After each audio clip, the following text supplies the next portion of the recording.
talk about the citizens and what they can do. They are largely the victims. And sadly, what we have now in Nigeria is that large chunks of the citizenry have embraced the Stockholm syndrome. They are hailing and cheering people and political leaders who have actually helped impoverish them. So they are competing to curry favor. They are so poor that they are competing to curry favor from the very people who are impoverishing them. So that the change all over the world, change never really came from the masses. It usually comes from somebody in the middle class, are the ones who are not so hungry that they decide that I'm not going to be tied down to the Stockholm syndrome. I'm going to point the right direction. But let me just take on something that Zainab said.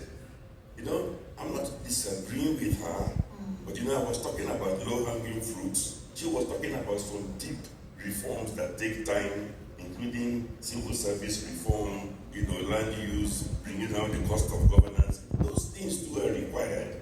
But let me just point out that it is not true that the Nigerian economy has not grown before for long periods. So it means that in spite of the lack of civil service reform, with this same land use decree, with all kinds of discussions, our economy was actually the largest growing, the largest growing medium-sized economy for close to 15 years.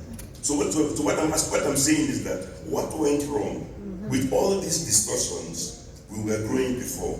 With all these discussions, full employment in 2015 meant 68 million Nigerians. So what has gone wrong that all of a sudden full employment falls, collapses? I'm saying that there are some new things we started doing badly, that we were not doing badly before. Don't get me wrong, we've always been doing a few things bad. I was on the economic management team for President Yaradua, same for President Goodluck Jonathan. When the economy was growing quite rapidly and they were taking credit, some of them are alive. I constantly reminded them that this economy is growing in spite of you.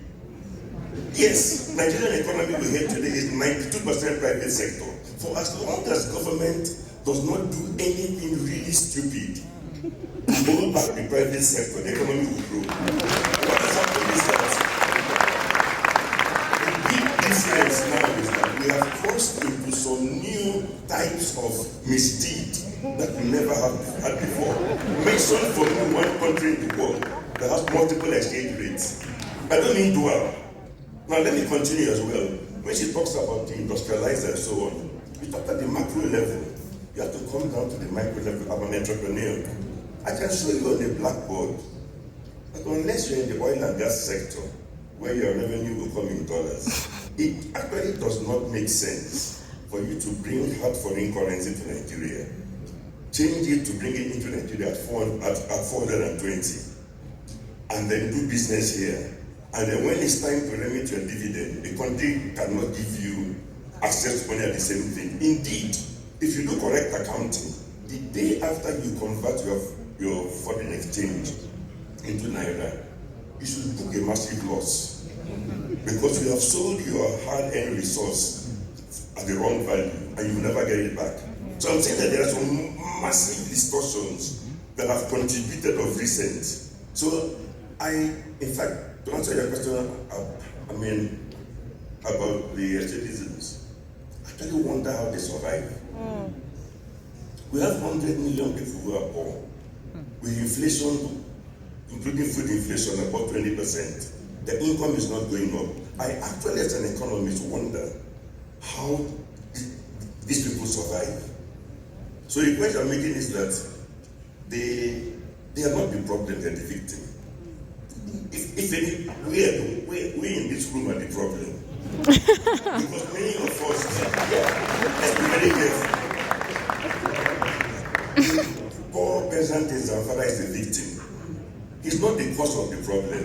Okay, a few of them, when they now realize that Nigeria has no plans for them, they have no income, and the only way to get food is to buy legitimately, is to bring up money which nobody gives them. Then some of them decide, you know what, let me invest in a knife. Because at least with a knife, I can issue a threat or two, make some money. So some of them actually gone down the path of looking for how to eat. But let's not confuse ourselves. There are some low-hanging fruits. There are some errors we are making that were not made by some past governments. I'm not using that to indict any government. I'm just saying that can we now go back at this point of transition and identify those things that we started doing which nobody else ever did before. Perhaps they are the ones responsible for holding us down to where we are.